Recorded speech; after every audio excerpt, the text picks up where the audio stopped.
Hello बच्चों, तो आज हम लोग स्टार्ट करने वाले हैं एल्बो जॉइंट। एल्बो जॉइंट का जनरल इंट्रोडक्शन करते हैं। तो एल्बो जॉइंट एक प्रमुख साइनोवियल जॉइंट है जो अपर लिम्ब की मोबिलिटी और स्ट्रेंथ दोनों में महत्वपूर्ण भूमिका निभाता है। ये ह्यूमरस, रेडियस और अल्ना के बीच में बना होता है। इसमें कौन कौन सी बोन्स इन्वॉल्व होती है? Humerus, radius, ulna.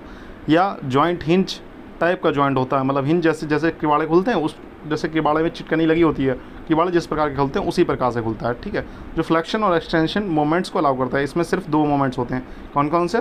फ्लेक्शन और एक्सटेंशन। ठीक है, the bones forming the elbow joint, इसमें कौन कौन सी बोन्स होती हैं? Humerus, radius, ulna. तो ह्यूमरस क्या? The lower end forms the trochlea and capitulum. इसमें क्या क्या इन्वॉल्व होता है एल्बो जॉइंट में? ट्रोक्लिया और कैपिटुलम। किसका? ह्यूमरस का ट्रोक्लिया और कैपिटुलम इन्वॉल्व होता है। अल्ना की बात करें तो ओलिक्रैनल प्रोसेस और ट्रोक्लियर नॉच। इसमें क्या क्या इन्वॉल्व होता है? ओलिक्रैनल प्रोसेस ऑफ अल्ना और ट्रोक्लियर नॉच ऑफ अल्ना। ठीक है, रेडियस की बात करें तो the head of radius articulates with the capitulum of the humerus.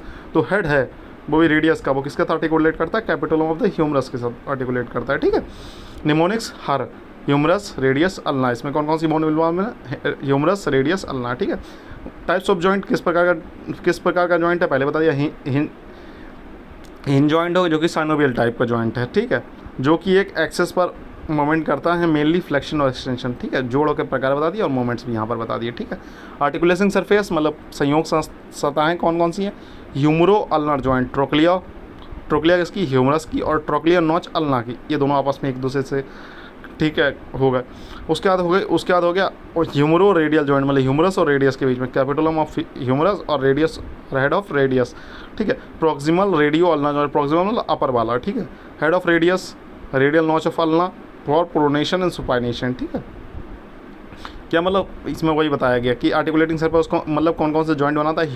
ह्यूमरो ulnar joint बनाता है, ह्यूमरो रेडियल जॉइंट बनाता है, और प्रॉक्सिमल रेडियो अल्नर या सुपीरियर रेडियो अल्नर जॉइंट बनाता है। ठीक है, कुल मिलाकर एल्बो जॉइंट में 3 जॉइंट्स का संयोग होता है, लेकिन एक ही कैप्सूल में इनक्लोज होते हैं। कुल मिला के क्या होता है कि एल्बो जॉइंट में 3 जॉइंट्स का संयोग होता है, humero ulnar joint, humero radial joint, proximal radio ulnar joint. ऐसे क्या, इसे दूसरी भाषा में तो कहें तो सुपीरियर रेडियो अल्नर जॉइंट भी कहते हैं। ठीक है, लिगामेंट्स ऑफ एल्बो जॉइंट्स में कौन कौन से लिगामेंट्स होते हैं? पहला होता है कैप्सुलर लिगामेंट, में यह संयोगित स्नायु बंधन जॉइंट कैप्सूल के चारों तरफ जॉइंट कैप्सूल को चारों तरफ से घेरता है। ठीक है, मीडियल साइड पर होता है ट्रोक्लिया और अल्ना को जोड़ता है। ये किसको जोड़ता है? मीडियल साइड पर होता है ट्रोक्लिया और अल्ना को आपस में जोड़ता है। ठीक है, रेडियल कोलैटरल लिगामेंट क्या?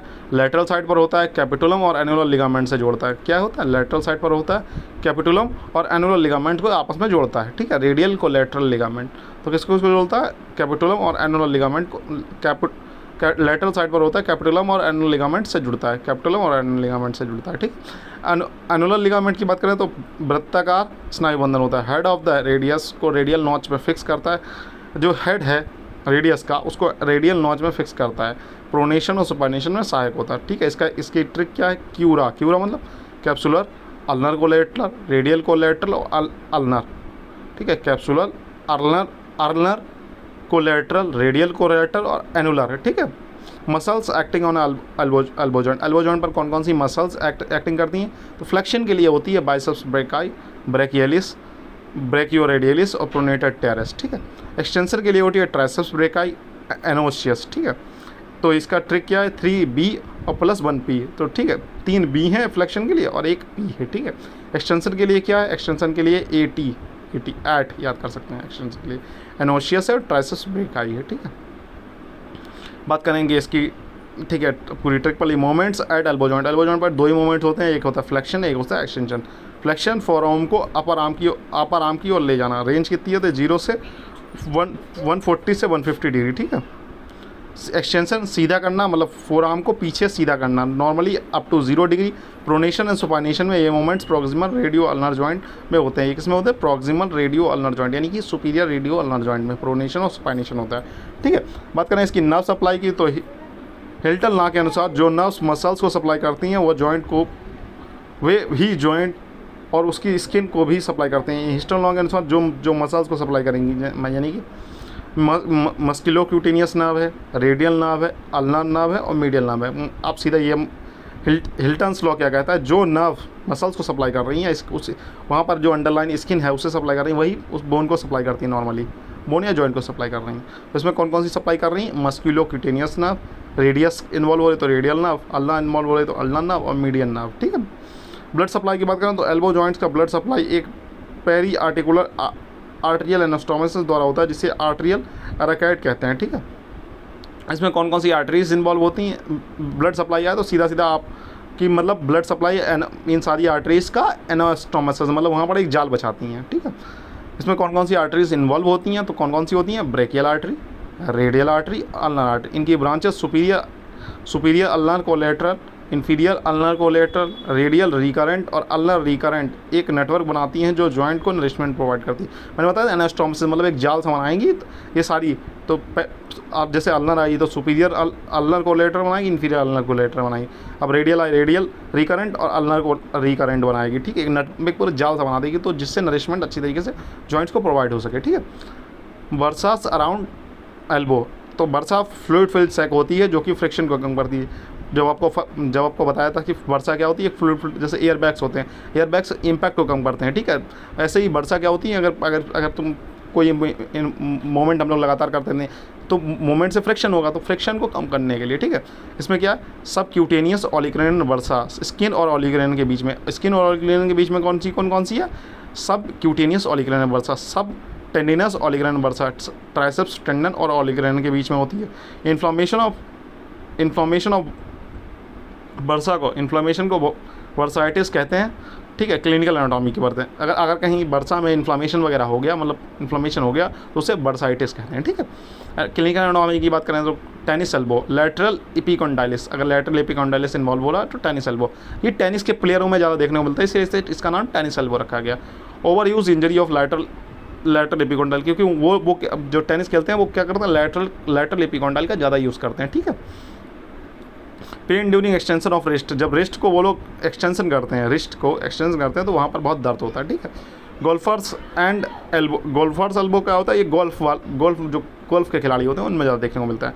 इसमें क्या होता है, मीडियल एपिकॉन्डाइल इन्वॉल्व होता है, ठीक है। उसमें कौन सी इन्वॉल्व हो रही है, उसमें लैटरल एपिकॉन्डाइल इन्वॉल्व हो रही थी, इसमें मीडियल एपिकॉन्डाइल हो रही थी, ठीक है। Inflammation of flexor origin at the medial epicondyle, तो यहाँ होता है फ्लेक्सर ऑरिजिन मतलब जो फ्लेक्सर मसल्स हैं वहाँ फ्लेक्सर ऑरिजिन के मीडियल कॉन्डाइल पर होता है। Elbow dislocation mostly posterior dislocation of ulna and radius, अधिकतर एल्बो का डिसलोकेशन देखने को मिलता है पोस्टीरियर साइड में, वही कहा रेडियस और अल्ना के बीच में। मेडेबेज अल्ना नर्व, यहीं पर अल्ना नर्व इसके साथ ही चलती है अल्ना के साथ, तो अल्ना नर्व को भी इंजरी हो सकती है। Supra condylar fracture of humerus, commonly in children, देखो supra condylar fracture of humerus जो होता है अधिकतर बच्चों में देखा जाता है, बड़ों में नहीं देखना। मे लेड टू वॉक्समैन इश्चेमिक कॉन्ट्रैक्चर, ये वॉकमैन इश्चेमिक कॉन्ट्रैक्चर इसमें देखने को मिल सकता है, ठीक है। पुल्ड एल्बो किस में देखता है, जैसे बच्चे का तुमने हाथ पकड़ के, जैसे छोटे बच्चे का हाथ पकड़ के खींच लिया तो क्या होगा, जो हेड है जो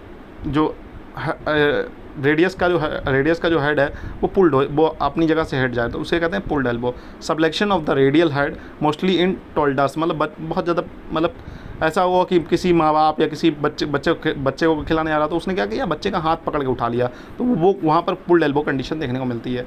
एक्सरे की बात करें तो एक्सरे में एल्बो का एक्सरे एपी और लैटरल व्यू में लिया जाता है। तो अगर आपको एल्बो जॉइंट को देखना है तो आप या तो एंटीरियो पोस्टीरियर ले सकते हो या फिर लैटरल व्यू ले सकते हो। थ्री बोनी पॉइंट रेडिएशन ऑलिग्रेन देखने को मिलेगा, मीडियल और लैटरल आपको क्या देखने को मिलेगा, एपिकॉन्डाइल्स देखने को। To form an isosceles triangle in the flexion, आपको एक आइसोसेलेस ट्रायंगल देखने को, और फ्लेक्शन में loss of this indicates dislocation and fracture. देखो अगर आप फ्लेक्शन कर रहे हो तो आपको एक मतलब इन तीनों का कौन सा, ऑलिग्रेन, मीडियल, लैटरल कॉन्डाइल क्या बनाएंगे, एक आइसोसेलेस ट्रायंगल बनाएंगे।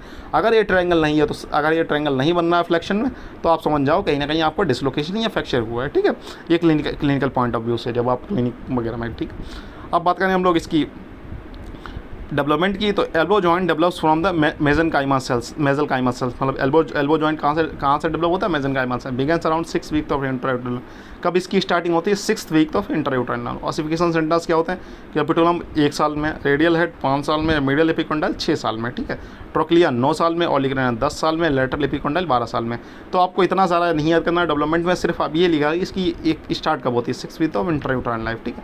और किससे डेवलप होता है, मेसेनकाइमा सेल से। बाकी आप ऑसिफिकेशन सेंटर याद करना चाहें तो याद कर सकते हैं, ठीक है। उनके ईयर मत याद कीजिएगा, ईयर याद करोगे तो बहुत ज़्यादा मतलब बर्डन हो जाएगा, ठीक है। कैपिटुलम होता है इसमें क्लासिफिकेशन सेंटर में, रेडियल हेड होता है, medial epicondyle, medial epicondyle, lateral epicondyle, trochlea और ऑलिगोडेंड्राइट, ठीक है। 1 5 6 के बाद क्या है 9 10 12, ठीक है। तो इसका ट्रिक है निमोनिक का CRITOE, क्रीटो याद करेंगे, क्रीटो। कैपिटुलम 1 साल, रेडियल हेड 3 से 5 साल, इंटरनल मतलब मीडियल एपिकॉन्डाइल 5 से 7 साल, ट्रोक्लिया 7 से 9 साल, ऑलिगोडेंड्राइट 9 से 10 साल, एक्सटर्नल मतलब लैटरल एपिकॉन्डाइल 11 से 12 साल। तो क्या याद कर लोगे, क्रीटो याद कर सकते हैं। तो क्रीटो से आपको सारी चीज़ें याद आ जाएंगी, ठीक है।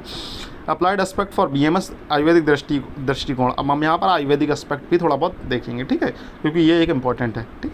संधि मर्म, elbow joint is considered under the संधि मर्म ड्यू टू आर्टिकुलेशन। देखो इसे किस मर्म के अंतर्गत रखा गया, इसे संधि मर्म के अंतर्गत रखा है, क्योंकि यहाँ पर आर्टिकुलेशन आपको देखने को मिलता है, ठीक है। स्नायु मर्म लाइक कुरपर मर्म located at the elbow classified as वैकल्लिकर मर्म, इंजरी हेयर कॉजेज डिसेबिलिटी। वैकल्लिकर मर्म वो होते हैं जिनकी इंजरी से डिसेबिलिटी हो जाए। तो जो यहाँ पर एक मर्म है, कौन सा, कुरपर मर्म किसके अंतर्गत रखा गया, वैकल्लिकर मर्म, जिसकी इंजरी से क्या हो सकती है, हमारी डिसेबिलिटी मतलब डिसेबिलिटी हो जाए, ठीक है। अग्निकर्म, बंधना एंड स्नेहन Ayurvedic treatment for the elbow pain. अगर मतलब कोहनी में दर्द हो रहा है, अगर आयुर्वेदिक विधि से इलाज करना है तो आप अग्निकर्म कर सकते हैं, बंधन कर सकते हैं और स्नेहन वगैरह करते हैं दर्द में, ठीक है। ये तो हमारा हो गया आयुर्वेदिक पॉइंट ऑफ व्यू से। अगर ये आप लिखेंगे तो आपको और एक नंबर एक्स्ट्रा मिलेगा, ठीक है। आप छोड़ना चाहें तो छोड़ भी सकते हैं। इंपॉर्टेंट पॉइंट, महत्वपूर्ण बिंदु क्या, एल्बो जॉइंट जो है हिंज साइनोवियल जॉइंट है। मोमेंट्स में कौन कौन से देखने को मिलते हैं, फ्लेक्शन और एक्सटेंशन। लिगामेंट्स कौन सी, अल्नर, रेडियल, कोलेटरल और एनुलर लिगामेंट, ठीक है। मसल्स कौन सी, बाइसेप्स है, ट्राइसेप्स है, ठीक है। क्लिनिकल रेलेवेंस, हमने क्लिनिकल एंडोमी में क्या क्या देखा, टेनिस एल्बो देखा था, सुप्राकॉन्डिलर फ्रैक्चर देखता था और गोल्फ एल्बो देखा था। आयुर्वेदिक रेलेवेंस क्या है, ये कुरपर मर्म है, ठीक है बच्चों। हम लोग पढ़ते हैं, हम लोग देखते हैं कि एग्जाम मतलब डायग्राम से देखते हैं कि क्या होता है। देखो ह्यूमरस इन्वॉल्व है, ह्यूमरस का हेड इन्वॉल्व है, और नीचे क्या है, ये कैपिटुलम किसके साथ जुड़ रहा है, रेडियस के हेड के साथ जुड़ रहा है, ठीक है। नीचे आप देखेंगे, नीचे जो है वो क्या है, ऑलिक्लेन है। ऑलिक्लेन किसका जुड़ रहा है, ट्रोक्लियन नॉच, ये देखिए ट्रोक्लियन नॉच है, ठीक है। कैपिटुलम ह्यूमरो अल्नर जॉइंट बना रहा है, यहाँ पर ह्यूमरस और अल्ना के बीच में क्या बन रहा है, ह्यूमरो अल्नर जॉइंट बन रहा है, ठीक है। ह्यूमरस और अल्ना के बीच में कौन सा जॉइंट बन रहा है, ह्यूमरो अल्नर जॉइंट। यहाँ पर देखिए आप ऑलिग्रेन दिख रहा होगा, ऑलिग्रेन किसका है, अल्ना, ऑलिग्रेन दिख रहा है। यहाँ पर देखिए कोरोनॉइड प्रोसेस दिख रहा है, कोरोनॉइड प्रोसेस, ठीक है। यहाँ पर ट्रोक्लियन नॉच किसकी है, अल्ना की, ठीक। ट्रोक्लियन नॉच और ह्यूमरस का नीचे वाला पार्ट कैपिटुलम, ठीक है। ह्यूमरस का ट्रोक्लिया, ठीक है। ट्रोक्लियन नॉच और ट्रोक्लिया उसकी, ठीक है, डमरू जैसा आकार का जो दिख रहा था। तो क्या बनाता है, सुपीरियर देखो ये बनाएगा ह्यूमरो अल्नर जॉइंट बना रहा है। देखो ह्यूमरस और अल्ना के बीच में क्या बनना है, जिसमें ट्रोक्लिया इन्वॉल्व है, ह्यूमरो अल्नर जॉइंट मतलब इसमें ट्रोक्लिया किसकी, ह्यूमरस की, और अल्ना बोन, तो ह्यूमरो अल्नर जॉइंट बना रहा है। तो प्रोक्सिमल रेडियो अल्नर जॉइंट, यहाँ रेडियस और अल्ना के बीच में जो एक जॉइंट बन रहा है, तो क्या है, प्रोक्सिमल मतलब सुपीरियर रेडियो अल्नर जॉइंट। यहाँ पर क्या देखने को मिल रही है हमें, रेडियल नॉच, ठीक है। ऊपर देखें तो ऊपर देखने को मिल रहा है lateral epicondyle humero radial joint, humerus और रेडियस के बीच में क्या बन रहा है, ह्यूमरो रेडियल जॉइंट, ठीक है। ये रेडियल हेड है, ठीक है। और किस बोन के बीच में बन रहा है, ये देर बाद छोटा वाला डायग्राम देखें तो ह्यूमरस, रेडियस और अल्ना इसमें इन्वॉल्व